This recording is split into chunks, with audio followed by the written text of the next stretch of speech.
ಸಂದರ್ಭದಾಗ ಜಗದೀಶ್ ಅವರು ಸಾಕಷ್ಟು ಮಾತಾಡಿದ್ದು, ಅವ್ರು ಕರೆಸಿ ಮಾತಾಡಿದ್ದು, ಅವ್ರ ಮುಖಾಂತರ ಸತ್ಯ ಹೊರಬಡಿಸೋದು ಕೆಲಸ ಮಾಡ್ತಾ ಇರೋದು, ಇದನ್ನೆಲ್ಲ ಗಮನಿಸಿದಾಗ SIT ಸರಿಯಾಗಿ ಹೋಗ್ತಾ ಇದೆ ಅನ್ನುವಂಥದ್ದು ಒಂದು ಸಮಾಧಾನ ಸಿಗ್ತದೆ.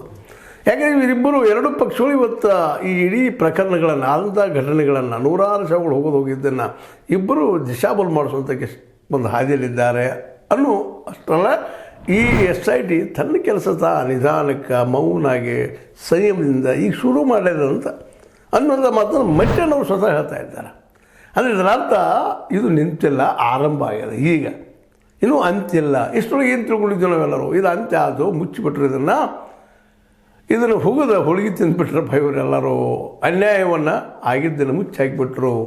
ನ್ಯಾಯಕ್ಕೆ ಇಲ್ಲಿ ಬೆಲೆ ಇಲ್ಲ, ಸತ್ಯಕ್ಕೆ ಇಲ್ಲಿ ಬೆಲೆ ಇಲ್ಲ ಅಂತ ನಿಟ್ಟುಸಿರ್ಬಿಡುವಷ್ಟಲ್ಲ SIT ಒಂದು ಭರವಸೆ ಮೂಡಿಸ್ತದೆ. ಇದೆಲ್ಲ ಯಾರ್ಯಾರು ಆರೋಪ ಮಾಡ್ತಾ ಇದ್ದಾರೆ, ನಿರಂತರವಾಗಿ ಜಗದೀಶರು ಆರೋಪ ಮಾಡ್ತಾ ಇರ್ತಾರೆ, ಏನಾಗಿದೆ ಏನಿಲ್ಲ ಎಲ್ಲೆಲ್ಲಿ ಏನದಂತ. ಸಾಕಷ್ಟು ಡಾಕ್ಯುಮೆಂಟ್ ಕೊಟ್ಟಿದ್ದೀನಿ ಅನ್ನೋಂಥ ಮಾತು ಮಾತಾಡ್ತಾರೆ. ಮತ್ತೇನವರು ತಾವು ಹೋಗಿ ತಾವು ಏನಾಗಿತ್ತು, ಯಾರನ್ನು ಕಂಡಿದ್ದೀವಿ, ಯಾರು ಕೊಲೆ ಆಗಿದೆ, ಎಷ್ಟು ಜನ ಕೊಲೆ ಆಗಿದೆ, ಹೆಂಗಾಗಿದೆ, ಏನು ಎಂತೆಲ್ಲ ಕೊಟ್ಟಿದ್ವಿ, ನಾವು ಇನ್ಫಾರ್ಮೇಷನ್ ಮಾಡಿದ್ವಿ ಅಂತ ಹೇಳ್ತಾ ಇದ್ದಾರೆ. ಚಿಮರೋಡಿ ಅವರು ಸಹಿತ ತಮಗೆ ಬಂದಂಥ ಆರೋಪಗಳ ಜೊತೆಗೆ ಇನ್ನುಳಿದ ವಿಷಯಗಳು ತಾವೇನು ಆರೋಪ ಮಾಡ್ತಾಯಿದ್ವಿ ಅದನ್ನೆಲ್ಲ ವಿಷಯ ಹೋಗಿ ನಾವು ಹೇಳಿದ್ವಿ ಮಾಡಿದ್ವಿ ಅಂತ ಹೇಳ್ತಾ ಇದ್ದಾರೆ. ಇದ್ರ ಜೊತೆಗೆ ನಮ್ಮ ಸೌಜನ್ಯಗಳ ತಾಯಿಯು ಸಹಿತ ಹೋಗಿ ಆರೋಪ ಮಾಡ್ತಾ ಇದ್ದಾರೆ, ಅವ್ರಿಗೆ ಶಿಕ್ಷೆ ಆಗುವಂಥವ್ರಿಗೆ ಅಂತ ಹೇಳ್ತಾ ಇದ್ದಾರೆ. ಇವ್ರ ಮಾತು ಎಲ್ಲರ ಮಾತನ್ನು ಕೇಳ್ಕೊಳ್ತಾ ಇದ್ದಾರೆ, ಆಲಿಸ್ತಾ ಇದ್ದಾರೆ. ಜೊತೆಗೆ ತಮ್ಮದೇ ಅಂತ ಡಿಸಿಷನ್ಗಳು ಬರ್ತಾ ಇದ್ದಾರೆ. ಮತ್ತು ಈಗಾಗಲೇ ತನಿಖೆಯನ್ನು ಮತ್ತೆ ಆರಂಭಿಸಿದ್ದಾರೆ ಅನ್ನುವಂತಹ ಒಂದು ಸುದ್ದಿಗಳು ಬರೋದ್ರಿಂದಾಗಿ ಒಂದಿಷ್ಟು ನೆಮ್ಮದಿ.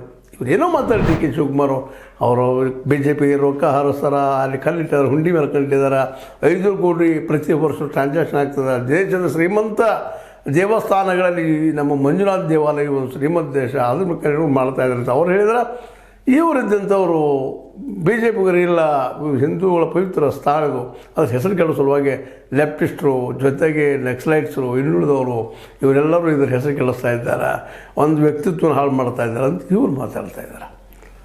ಅಂದ್ರೆ ಒಟ್ಟಾರೆಯಾಗಿದ್ದು ಏನಪ್ಪ ಅಂದ್ರೆ